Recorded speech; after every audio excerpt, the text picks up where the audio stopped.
Sveiki, Auksė. O labas. Galiu Jūs pakalbinti? Žinoma, taip. Auksė, 35, daug ar mažai? Žiūrint kaip kam, žmogui gal jau ir netaip mažai, gyvenimui, universitetui, ganėtinai daug, sakyčiau, bet irgi priklauso koks universitetas. Tokiam Oksfordui tai turbūt tikrai yra, ant danties, kaip sakoma, toks skaičius, o mūsų universitetui tai tikrai daug, sakau, solidu. 35 kavos puodeliai per savaitę. Daug ar mažai? Gali būti, jo. Gali būti. Man tinka. Jūs išgertumėte 35? Taip, tikrai. Auksė, kokiamis vertybėmis gyvenime stengiatės vadovautis? Kas man svarbu? Aš manau, kad labai svarbu kalbėtis žmonėms ir susikalbėti, bet labai svarbu klausyti ir išgirsti.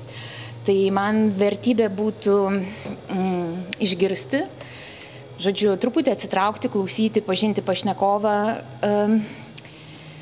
Taip pat didelė vertybė dalintis, žodžiu, atiduoti daug, kartu ir tikėtis, kad tokiu būdu bus galima kažką bendro sukurti, nes tai veda į kažkokį tokį, jautrumus, kurie veda į kūrybą.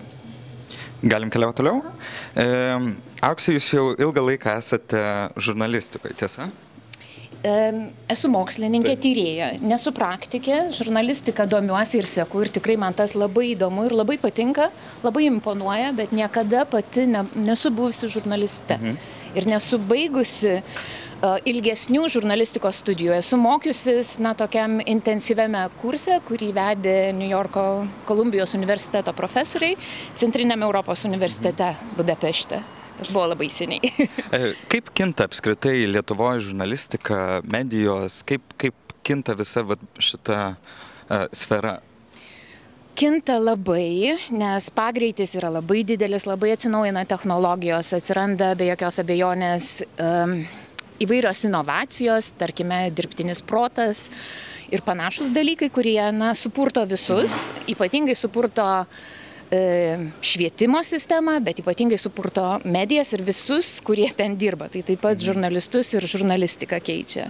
Keičia žanrus, reiškia, žurnalistika tampa tokiu galbūt žanru, kuris yra toksai išsitrinančiomis ribomis. Žurnalistika tampa labai įvairi, bet jos šerdis, paieška tiesos, paieška arba pristatymas tos tiesos objektyviai, nešališkai, tai išlieka, širdis išlieka, bet tai, kur ji eina, jos įvairios versijos, kūrybiniai sprendimai, duomenų žurnalistika, nes atsiranda didžiulės galimybės, pavyzdžiui, panaudoti geolokacijas ir rodyti įvykį iš realios vietos, tai žodžiu, geografija pradeda vaidinti labai svarbu vaidmenį. Tai čia, sakyčiau, labai daug inovatyvių sprendimų atsiranda. Tai žurnalistams reikia kaip reikiant pasitempti ir reikia žinoti tokius technologinius sprendimus ir visas vingrybės. Kaip manot, kodėl tiek daug šiais laikais yra dezinformacijos?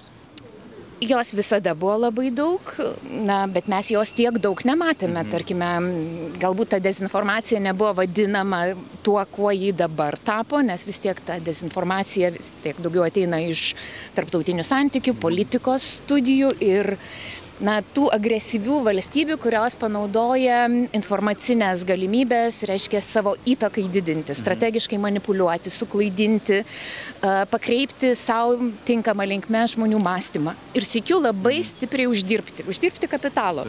Tai ta dezinformacija šiais laikais gali būti vykdoma agresyvių valstybių, kurios nori ten politinį kapitalą lokaliu arba tarptautiniu mastu susikurti, bet ten yra ir dideli finansiniai mechanizmai, didelės finansinės apsukos, tai yra susiveda viskas į korupciją ir panašius dalykus. Tai kodėl dabar šiais laikais to yra tiek daug? Nes, greičio daug, žmonės įsijungia į įvairias technologinės galimybės informacijai pasiekti ir tai mus tiesiog, apsupa. Tai nebėra mūsų kokio nors lokalaus būrelio gandai, bet ten jau yra, visa mašinerija, kaip sakykim. Ir nuo to apsisaugoti ganėtinai nelengva. Auksė, grįžtant prie universiteto, VDU gyvena artes liberales principais. Ar jūs kažkaip šios principus pritaikot savo asmeninėme gyvenime?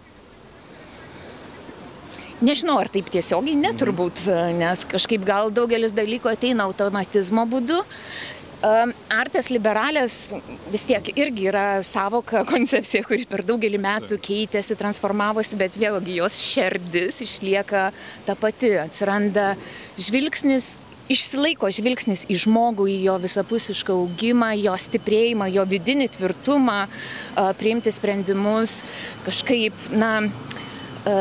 žmogiškai, moraliai atliepti poreikį iš aplinkos ir panašius dalykus. Pavyzdžiui, artes liberales arba laisvieji menai man yra susiję ne šiaip su kažkokių tai nuomonių cirkuliacija. Man tai yra susiję su tokiu giluminiu tekstų skaitimu, analizavimu ir diskusija arba su grupe bendraminčių arba kitaip manančių žmonių arba su mentoriais. Tai sakykime, kaip aš tą galėčiau pritaikyti savo aplinkoj kasdieniai, į savo šeimą žiūriu kaip į vaiką, turiu dukrą, paauglę, kuri yra, ieško savęs, besiformuojanti asmenybė, daug dalykų tikrina, tai man be proto įdomu žiūrėti, kaip jaunas žmogus auga, pažįsta pasaulį. Tai iš šitos perspektyvos man artes liberales arba liberalieji menai tai yra žmogus su savo jausmais, su savo abejonėmis, bet tokiu besiugdančiu tvirtu moraliniu kompasu. Koks buvo paskutinis tyrimas, prie kurio dirbote ir ką iš jo išmokote? Tyrimas.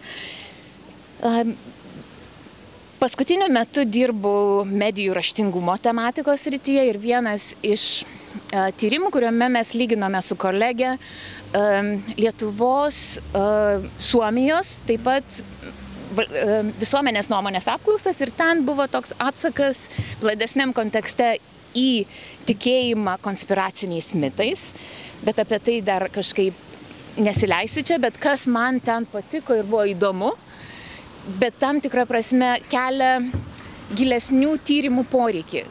Parodė, kad Lietuvoje žmonės neįtin vertina arba neįtin domisi kitu, reiškia kitu žmogumi, požiūris į kitą. Ar, pavyzdžiui, tai yra svarbu, tai Lietuvoje didelė dalis žmonių atsako, bent pusė atsako, kad tai nėra ypatingai svarbu, tas požiūris į kitą. Tai aš manau, tai natūralu, žinoma, čia reikėtų istorikų talkos, kuri parodytų, kad visuomenėje vis tiek labai daug sutrūkinėjusių ryšių ir jie galbūt istoriškai dar nėra suraišioti visi taip, kaip jie galėtų būti tvirtai suraišioti.